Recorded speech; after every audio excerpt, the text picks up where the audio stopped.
বন্ধুরা, ভারত এবার বিপদে পড়েছে। ভারতের কাছ থেকে পেঁয়াজ না কেনার কারণে ভারতের কৃষকেরা না খেয়ে মরছে। তাদের পেঁয়াজ এবং আলুগুলো পচে যাচ্ছে। আপনারা দেখতে পাচ্ছেন রাস্তার মাঝখানে তারা ফেলে দিচ্ছে। এমনকি ভারতের কৃষকেরা আন্দোলন শুরু করে দিয়েছে, যা আপনারা স্ক্রিনে দেখতে পাচ্ছেন।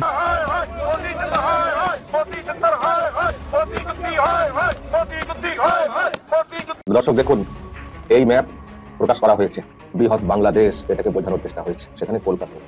ভারতীয় দাসত্বের দিন শেষ, এবার টার্গেট অখণ্ড বাংলাদেশ। এবার মিশরে গিয়ে পাকিস্তানের প্রধানমন্ত্রীর সাথে হাত মেলালেন ডক্টর ইউনূস। সাথে করে নিয়ে আসলেন প্রায় 1000 কন্টেইনার গোপন পণ্য। তাতে একদিকে ঘুম হারাম মোদী সরকারের, অন্যদিকে মাথা নষ্ট ভারতীয় সাংবাদিক নামের টিকটকারদের। বাংলাদেশ ও পাকিস্তানকে একসাথে দেখে পাগল হয়ে গিয়েছে তারা। একদিকে দেশটির গোয়েন্দারা নানান গবেষণায় ব্যস্ত হয়ে পড়েছে, অন্যদিকে টিকটকাররা যাত্রা বকবক শুরু করেছে। আসলে মিশরে কি কথা হলো শাহবাজ ইউনূসের মধ্যে? করাচি থেকে নতুন করে চট্টগ্রাম বন্দরে কি এলো? এছাড়া কি বলছে ভারতীয়রা? এই সকল বিষয়ের বিস্তারিত থাকছে ভিডিওর বাকি অংশে। সীমান্তে চীনা ও ভারতীয় সেনাদের মধ্যে আবারও সংঘর্ষ হয়েছে। একই সময়ে চীন ঘোষণা দিয়েছে তারা দ্রুতই তাদের তৃতীয় বিমানবাহী রণতরী সাগরে নামাবে। এমন প্রশ্ন জোরালো হয়ে উঠেছে যে চীন কি বেশি আগ্রাসী হয়ে উঠেছে? শুনলাম চীন নাকি মোদী বিসি কান্দে উঠে দিয়েছে। এখন ভারতের সামনে যে কি একটা দিন অপেক্ষা করতেছে, ভারতকে একেবারে পুরো এক ঘুরে করে রাখা হবে। কর্মের ফল অবশ্যই ভোগ করতেই হবে। আর দুই ফ্রন্ট থেকে চীন ও পাকিস্তানের এই যৌথ হামলা মোকাবেলার সামর্থ্য নেই ভারতের। এই ধরনের হামলা মোকাবেলার জন্য প্রস্তুত নয় ভারতীয় আর্মি। মাত্র 2 মিনিটে উড়ে যাবে ভারত। দেখেন মুসলমানরা কত ভয়ঙ্কর। মাত্র 2 মিনিটে উড়ে যেতে পারে যে কোনো শহর, যে কোনো। আসসালামু আলাইকুম প্রিয় দর্শক, নতুন একটা ভিডিওতে আপনাদেরকে স্বাগতম। প্রিয় দর্শক, বাংলাদেশের রাজনৈতিক প্রেক্ষাপটে অনেক কিছু গুরুত্বপূর্ণ কিছু ঘটনা ঘটে যাচ্ছে। প্রিয় দর্শক, ইতিমধ্যেই আপনারা ভিডিওর কিছু অংশ বিশেষ দেখে ফেলেছেন।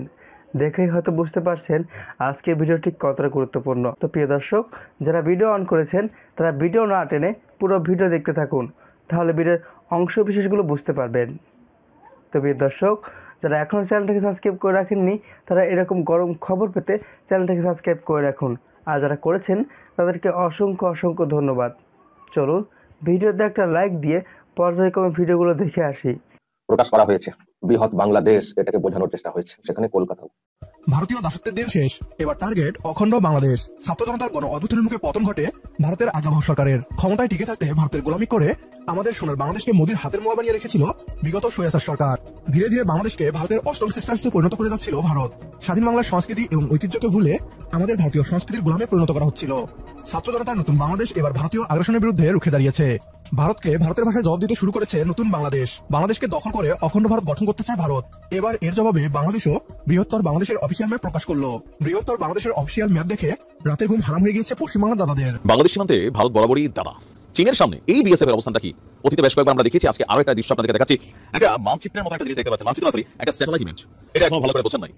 চীন অনেক কিছু করছে। আপনি যদি গেল কয়েকদিন আগে রাহুল গান্ধীর ভারতের পার্লামেন্টে তার একটা বক্তব্য আপনি যদি শুনে থাকেন, সেখানে দেখবেন বলা হচ্ছে যে কিভাবে চীন ভারতের ভূখণ্ড একের পর এক দখল করে নিচ্ছে, আর মোদীর সরকার বসে বসে মানে ধর্ম নিয়ে বিভিন্ন জায়গায় বিভাজন ছড়াইয়া লড়াই লাগাচ্ছে। রাষ্ট্রের সার্বভৌমত্বের প্রতি আসলে মোদী সরকার কতটুকু কনসার্ন, অন্তত চীনাদের সাথে পাকিস্তানের সাথে। দর্শক, আমরা যে দৃশ্য দেখেছি সেটা হচ্ছে ঐতিহ্যগতভাবে ভুটানের ভূখণ্ডের অংশ ব্যাপক বিতর্কিত ডোকলামের। তথ্য বলছে গত 8 বছরে অন্তত এই ডোকলামে 22টি গ্রাম এবং বসতি স্থাপন করেছে চীন। এরিয়া ভারত সরকার নীরব। দেখেন বাংলাদেশের সাথে একদম কত রঙের কথা স্ট্যাটাস এক্সএমএক্সে মারা শুরু করছে, কিন্তু চীনের বেলায় পররাষ্ট্র মন্ত্রণালয় ফোন দিলে ধরে না, পত্রিকাগুলো নিউজ করলে সেগুলো নিয়ে কথা বলে না। তো যাও দেখা ওইখানে বেড়াগিরি।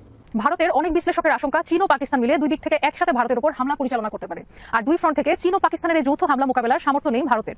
এই ধরনের হামলা মোকাবেলার জন্য প্রস্তুত নয় ভারতীয় আর্মি। সে কারণে ভারতের নীতি নির্ধারকদের উচিত একসাথে দুই ফ্রন্টে দুই শত্রুর বিরুদ্ধে যুদ্ধের জন্য প্রস্তুতি গ্রহণ করা। অবজারভার রিসার্চ ফাউন্ডেশন বা ওআরএফ নামক ভারতের একটি থিঙ্ক ট্যাঙ্ক প্রতিষ্ঠানের প্রতিবেদনে ভারতের বিরুদ্ধে চীন ও পাকিস্তানের যৌথ হামলার আশঙ্কার বিষয়ে তুলে ধরা হয়েছে। একই সাথে এই প্রতিবেদনে চীন ও পাকিস্তানের সাথে ভারতের সামরিক শক্তির বিভিন্ন বিষয়ে তুলনামূলক চিত্র তুলে ধরা হয়েছে। তাতে দেখানো হয়েছে বিভিন্ন ক্ষেত্রে, বিশেষ করে বিমান ও স্থল উভয় দিকে ভারত পাকিস্তান ও চীন থেকে অনেক পেছনে রয়েছে। ভারতের নেভি কিছুটা শক্তিশালী হলেও তা পাকিস্তান ও চীনের যৌথ শক্তির বিপরীতে অনেক দুর্বল। এই অবস্থায় ভারতের বিরুদ্ধে চীন ও পাকিস্তানের যৌথ হামলায় ভারতের খুবই নাজুক চিত্র ফুটে উঠেছে প্রতিবেদনে। চীন ও পাকিস্তানের সাথে ভারতের সম্পর্ক দিন দিন শুধু অবনতির দিকে যায়নি। এই অবস্থায় ভবিষ্যতে চীন ও পাকিস্তান মিলে ভারতের উপর পূর্ব ও পশ্চিম দিক থেকে আকস্মিকভাবে হামলে পড়ার আশঙ্কা জোরালো হচ্ছে ভারতের অনেকের কাছে। প্রতিবেদনে বলা হয়েছে এটি খুবই পরিষ্কার যে শক্তির ভারসাম্য ভারতের অনুকূলে নয়। ভারতীয় আর্মি এবং বিমান বাহিনী এদিক থেকে নাজুক অবস্থায় রয়েছে শত্রুর বিরুদ্ধে। বিশেষ করে ভারতীয় বিমান বাহিনীর অবস্থা খুবই বেহাল হিসেবে তুলে ধরা হয়েছে। অবজারভার রিসার্চ ফাউন্ডেশনের প্রতিবেদনে বলা হয়েছে চীনের পিপলস আর্মির ছোট অংশ যদি যুদ্ধে লিপ্ত হয়, তবুও চীন পাকিস্তানের দুই দিকের আক্রমণ মোকাবেলার সাধ্য নেই ভারতীয় আর্মি ও বিমান বাহিনীর। তবে ভারতীয় নেভি নিয়ে আশাবাদ ব্যক্ত করা হয়েছে প্রতিবেদনে। চীন ও পাকিস্তানের তুলনায় ভারতীয় নেভিকে সামান্য এগিয়ে রেখেছে ভারতের এই গবেষণা প্রতিষ্ঠানটি। তবে এই কথা বলা হয়েছে চীন পাকিস্তান যৌথ আক্রমণ ভারতীয় নেভির জন্য বড় ধরনের হুমকি বলে তুলে ধরেন প্রতিবেদনে। ওআরএফ এর প্রতিবেদনে ভারতীয় নেভিকে চীন ও পাকিস্তানের চেয়ে এগিয়ে রাখলেও বাস্তবে চীনা নেভি বর্তমানে ভারতীয় নেভির বিপরীতে অনেক শক্তিশালী। চীন ও ভারতের নৌশক্তির সর্বশেষ পর্যালোচনায় দেখা যায় চীনের মোট রণতরী সংখ্যা 777টি, বিমানবাহী রণতরী 2টি, ডেস্ট্রয়ার 36টি, সাবমেরিন 74টি, ফ্রিগেট ক্রুজার্স 52টি, করভেটস 50টি, টহল যান 220টি এবং মাইন ওয়ারফেয়ার 29টি। অপরদিকে ভারতে মোট রণতরী সংখ্যা 285টি, বিমানবাহী রণতরী 1টি, ডেস্ট্রয়ার 10টি, সাবমেরিন 16টি, ফ্রিগেট 13টি, করভেট 19টি, টহল জাহাজ 139টি, মাইন ওয়ারফেয়ার 3টি। সমরাস্ত্রের দিক দিয়ে চীন বর্তমান প্রায় সম্পূর্ণ এবং বিশ্বের দ্বিতীয় বড় সমরাস্ত্র প্রস্তুতকারক দেশ। অপরদিকে ভারত বর্তমানে বিশ্বের দ্বিতীয় বড় সমরাস্ত্র আমদানিকারক দেশ। উভয় দেশের সামরিক শক্তির পার্থক্য এখানেই পরিষ্কার। এবার মিশরে গিয়ে পাকিস্তানের প্রধানমন্ত্রীর সাথে হাত মেলালেন ডক্টর ইউনুস। সাথে করে নিয়ে আসলেন প্রায় 1000 কন্টেইনার গোপন পণ্য। তাতে একদিকে ঘুম হারাম মোদী সরকারের, অন্যদিকে মাথা নষ্ট ভারতীয় সাংবাদিক নামের টিকটকারদের।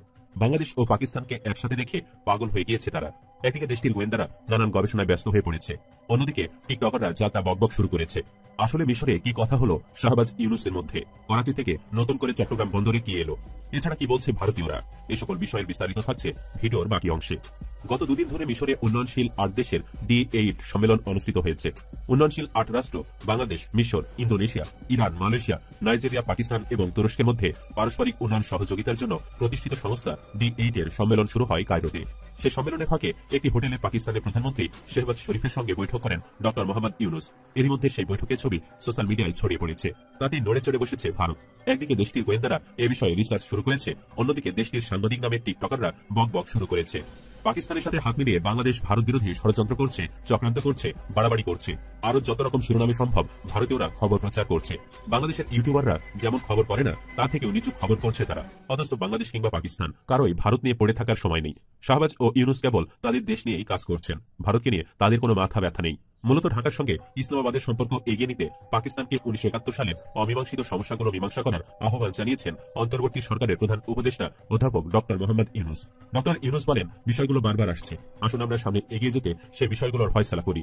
জবাবে শরীফ বলেন, 1974 সালের ত্রিপক্ষীয় চুক্তিতে বাংলাদেশ, পাকিস্তান ও ভারত বিষয়গুলো মীমাংসা করেছে, কিন্তু যদি অন্যান্য অমীমাংসিত সমস্যা থাকে তবে সেগুলো দেখতে পেলে তিনি খুশি হবেন।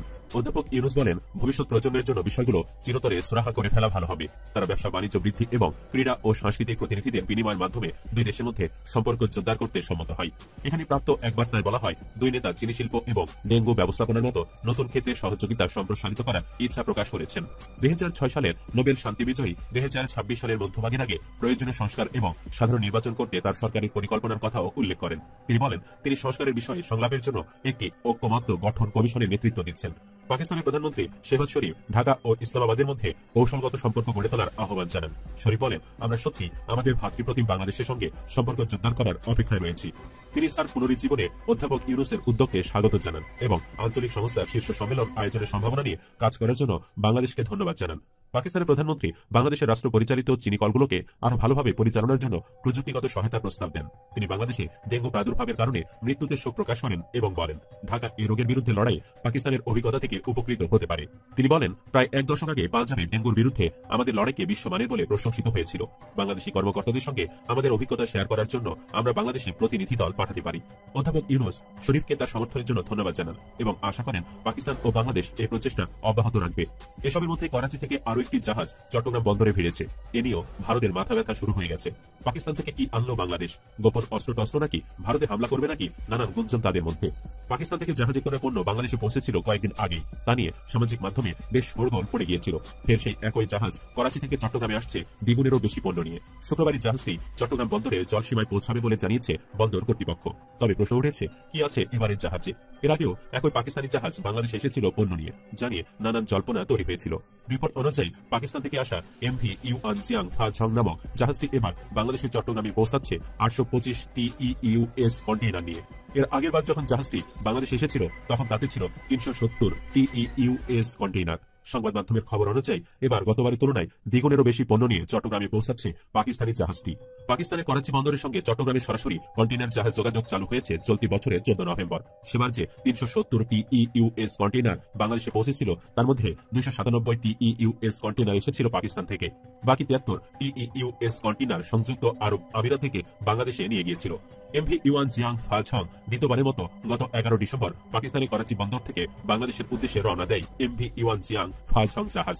রিপোর্ট অনুযায়ী গত বুধবারই বঙ্গোপসাগরে ঢুকেছে জাহাজটি। এই আবহে মনে করা হচ্ছে আগামী শনি কিংবা রবিবার চট্টগ্রাম বন্দরে পণ্য খালাস করতে পারে MV ইউয়ানজিয়াং ফা ঝং। পণ্য খালাস করে সোমবার নাগাদ জাহাজটি চট্টগ্রাম বন্দর ছাড়তে পারে বলে মনে করা হচ্ছে। জাহাজটি চট্টগ্রাম বন্দর ত্যাগ করার পর যাবে ইন্দোনেশিয়ায়, সেখান থেকে মালয়েশিয়া, দুবাই হয়ে পাকিস্তানের করাচি ফিরবে। তবে এই জাহাজে কি কি পণ্য রয়েছে তা এখনো জানা যায়নি। এ নিয়ে চট্টগ্রাম বন্দর কর্তৃপক্ষের তরফে জানানো হয়েছে, শিপিং সংস্থাটি অনলাইনে জানাবে যে তাদের জাহাজের কন্টেইনারে কি কি পণ্য আছে। তবে দিন শেষে বাংলাদেশ পাকিস্তান থেকে যেমন চায় আনুক, ডক্টর ইউনূস শাহবাজের সাথে যেমন চায় আলোচনা করুক, তাতে ভারতের কি সমস্যা ভাই? ওরা মাথা না ভাঙালেই পারে। বাংলাদেশের মানুষ পাকিস্তানের সাথে দ্বিপাক্ষিক সম্পর্ক শক্তিশালী করার এই উদ্যোগকে স্বাগত জানাচ্ছে। আলুর যে দাম কৃষকরা পাচ্ছে না, 2.5 টাকা 3 টাকা করে তারা হচ্ছে ফসলের দাম পাচ্ছে। ফলে কৃষকের আত্মহত্যা ইতিমধ্যে শুরু হয়ে গেছে সারা বিভিন্ন জেলাগুলোতে। মোদির চামড়া তুলে নেব আমরা, মোদির চামড়া তুলে নেব আমরা, মোদির চামড়া তুলে নেব আমরা। বন্ধুরা, ভারত এবার বিপদে পড়েছে। ভারতের কাছ থেকে পেঁয়াজ না কেনার কারণে ভারতের কৃষকেরা না খেয়ে মরছে। তাদের পেঁয়াজ এবং আলুগুলো পচে যাচ্ছে। আপনারা দেখতে পাচ্ছেন রাস্তার মাঝখানে তারা ফেলে দিচ্ছে। এমনকি ভারতের কৃষকেরা আন্দোলন শুরু করে দিয়েছে, যা আপনারা স্ক্রিনে দেখতে পাচ্ছেন। বাংলাদেশে তাদের আলু পেঁয়াজ রপ্তানি বন্ধ হওয়ার কারণে এভাবে বস্তায় বস্তায় আলু এবং পেঁয়াজ রাস্তায় ফেলে বিক্ষোভ করছে ভারতীয় কৃষকেরা। এমনকি বিজেপি নেতা শুভেন্দুর বিরুদ্ধে তারা আন্দোলনে নেমেছে। বাংলাদেশের ব্যবসায়ীরা আলু পেঁয়াজের আমদানি বন্ধ করার কারণে পথে বসার মতো অবস্থা হয়ে গেছে তাদের। দেশের মধ্যে তারা পাচ্ছে না এসব আলু পেঁয়াজের ন্যায্য দাম। আর কৃষকেরা কিভাবে রাস্তায় নেমে আন্দোলন করছে তা তো আপনারা দেখতে পাচ্ছেন। এই সকল কৃষকেরা বলছে আলু পেঁয়াজ বাংলাদেশে রপ্তানি করে তারা এসবের ন্যায্য মূল্য পেত, কিন্তু এখন বাংলাদেশে রপ্তানি বন্ধ হওয়ায় তারা এসব পণ্যের ন্যায্য মূল্য পাচ্ছে না। আর এই গাড়ি আজকে 15 দিন দাঁড়িয়ে থাকায় বহু ক্ষতি হচ্ছে। ওই তো ভালো এখন গাড়িতে পাই দামি প্রায় 10 থেকে 12 আছে। যে কটা গাড়ি এসছে সেই কটা গাড়ি অন্তত বড় না যাবে পারবে না, তাতে আমাদের সবাই উপকার হয়। বিজেপি নেতা শুভেন্দু এই সকল আলু পেঁয়াজ বাংলাদেশে বন্ধ করেছে।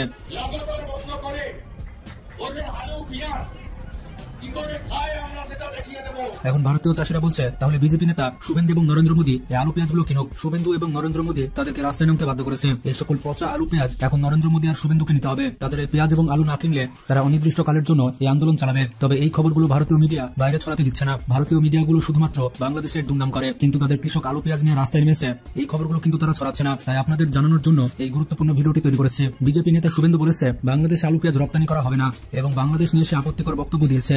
আর তার উল্টাপাল্টা বক্তব্যের জন্য বাংলাদেশ এখন উত্তাল। এর জন্য বাংলাদেশিরা স্লোগান তুলেছে ভারতীয় পণ্য বয়কটের। আর বাংলাদেশের সরকার সিদ্ধান্ত নিয়েছে তারা ভারতের কোনো পণ্য আমদানি করবে না। আর এর জন্য ভারতীয় আলু এবং পেঁয়াজ রপ্তানির অভাবে বস্তা বস্তা পচে যাচ্ছে। এমনকি যে সকল আলু পেঁয়াজ বাংলাদেশের সীমান্তে ট্রাকে করে নেওয়া হয়েছে, সীমান্তে আসার পর বাংলাদেশ সরকার এই আলু পেঁয়াজগুলো নিতে রাজি হয়নি। ভারত বাংলাদেশ সীমান্তে ট্রাকে পড়ে আছে এই সকল আলু এবং পেঁয়াজ। ট্রাকের পর ট্রাক আলু এবং পেঁয়াজ পচে যাচ্ছে। আর এতে বিপাকে পড়েছে ভারতীয় ব্যবসায়ীরা। এমনকি বাংলাদেশের মানুষেরা চিকিৎসার জন্য কলকাতায় তেমন যাচ্ছে না। এতে করে কলকাতার ব্যবসায়ীদের অবস্থা খারাপ হয়ে গিয়েছে। তারা নিজেরাই বলছে যে তারা না খেয়ে মরে যাবে। পুরো ফাঁকা, রুম ফাঁকা, সব ফাঁকা, কিন্তু ব্যবসা একদম ছিল হয়ে গেছে। 1 সেকেন্ড বসার সময় ছিল না আমাদের। এখন বসার এই আমরা বসে আছি। এই যে মেইন রুট দেখছেন, এই মেইন রুটে যত লোক যেত 98% বাংলাদেশের লোক। তবে সুখবর হচ্ছে বাংলাদেশের কৃষকেরা এখন আলু পেঁয়াজ উৎপাদন করছে। ভারত থেকে পেঁয়াজ আমদানি করার তাদের কোনো প্রয়োজন নেই। বাংলাদেশ প্রচুর পরিমাণে পেঁয়াজ ভারতের কাছ থেকে আমদানি করত। আর এতে করে ভারত অনেক দাদাগিরি দেখাতো। বাংলাদেশকে কন্ট্রোল করার অন্যতম একটি মাধ্যম হয়ে উঠেছিল ভারতের পেঁয়াজ। পেঁয়াজ নামের এই অস্ত্র দিয়ে নানাভাবে বাংলাদেশকে চাপে রাখত ভারত। তারা হুটহাট করে পেঁয়াজ রপ্তানি বন্ধ করে দিত। তবে 5 আগস্ট শেখ হাসিনা পতনের পর পেঁয়াজ আমদানিতে ভারতের বিকল্প হয়ে ওঠে চায়না। এছাড়া এই তালিকায় রয়েছে পাকিস্তান এবং তুরস্ক। অন্যদিকে দেশে বিনা, নাসিক এবং 53 এবং বিপ্লব জাতের পেঁয়াজ উদ্ভাবিত হয়। আর এই পেঁয়াজগুলো সারা বছরই আবাদ করা যায়। ইতিমধ্যে এই জাতের পেঁয়াজ লালমনিরহাট সহ সারা দেশের বাজারে উঠতে শুরু করেছে। নতুন উদ্ভাবিত এই গ্রীষ্মকালীন পেঁয়াজের কারণে ভারত থেকে আর পেঁয়াজ আমদানি করতে হবে না। ভারতের কাছ থেকে পেঁয়াজ না কিনলে ভারতের অবস্থা একেবারে খারাপ হয়ে যাবে। কারণ বাংলাদেশের কাছে টাকা রয়েছে। বাংলাদেশ যে কোনো দেশ থেকে পেঁয়াজ কিনতে পারে। বাংলাদেশকে পেঁয়াজের ভয় দেখিয়ে এখন নিজেই বিপাকে পড়েছে ভারত। চীন এবং পাকিস্তানের পর বাংলাদেশ সব থেকে বেশি পেঁয়াজ উৎপাদন করে থাকে। এছাড়া বাংলাদেশ প্রচুর পরিমাণে পেঁয়াজ আমদানিও করে থাকে। এই আমদানি নির্ভরতা কমাতে প্রতিনিয়ত চেষ্টা করে যাচ্ছে বাংলাদেশের কৃষকরা। উত্তরবঙ্গে গ্রীষ্মকালীন পেঁয়াজ চাষ অনেকাংশে বেড়েছে। এই নতুন পেঁয়াজের জাত আগস্ট মাস থেকে ডিসেম্বর মাস পর্যন্ত যে কোনো সময় চাষ করা যেতে পারে। বীজ রোপণ করার পর 90 থেকে 180 দিনের মধ্যে এই পেঁয়াজগুলো ঘরে তোলা যায়। প্রতি হেক্টরে 12 মেট্রিক টন পেঁয়াজ উৎপাদন হয়। এই জাতের এক একটি পেঁয়াজের ওজন 100 থেকে 150 গ্রাম হয়ে থাকে। এমনকি 8 থেকে 9টা পেঁয়াজে 1 কেজি হয়ে যায়। কৃষকরা বলছেন এত বড় পেঁয়াজ কখনোই বাংলার মাটিতে আগে দেখা যায়নি। বাংলাদেশের সারা বছর পেঁয়াজের চাহিদা হচ্ছে 24,000 মেট্রিক টন। আর বাংলাদেশ উৎপাদন করে 36,000 মেট্রিক টন। কিন্তু তারপরও বাংলাদেশকে পেঁয়াজ আমদানি করতে হয়। এখন প্রশ্নটি হচ্ছে কেনই বা বাংলাদেশকে আমদানি করতে হয়। বিশ্লেষকরা বলছেন দেশে যে পরিমাণ পেঁয়াজ উৎপাদিত হয় তার 25 থেকে 30% পেঁয়াজ যত্নের অভাবে এবং সংরক্ষণের অভাবে পচে যায়। এই 25 থেকে 30% পেঁয়াজ যথাযথভাবে সংরক্ষণ করা যায় না, যার কারণে চাহিদার থেকে বাড়তি উৎপাদনের পরও এই পেঁয়াজের ঘাটতি বাংলাদেশে থেকেই যাচ্ছে। আর এই ঘাটতি মেটানোর জন্য ভারত থেকে প্রতি বছর $20 কোটি পেঁয়াজ আমদানি করতে হতো বাংলাদেশকে। তবে বাংলাদেশকে নতুন করে আশা জাগাচ্ছে এই নতুন গ্রীষ্মকালীন পেঁয়াজ, যেটা সারা বছর চাষ করা যাবে, যার কারণে বাংলাদেশকে আলাদা করে পেঁয়াজ আমদানি করতে হবে না। আর ভারতও কথায় কথায় পেঁয়াজ নিয়ে দাদাগিরি দেখাতে। প্রিয় দর্শক, আশা করি পুরো ভিডিওটা দেখেছেন। দেখে হয়তো আপনার মন্তব্য থাকতে পারে। মন্তব্য থাকলে কমেন্ট বক্সে জানিয়ে দিন। দেখা হবে, কথা হবে পরবর্তী কোনো ভিডিওতে পরবর্তী সময়ে। ততক্ষণে ভালো থাকুন, সুস্থ থাকুন। আল্লাহ হাফেজ।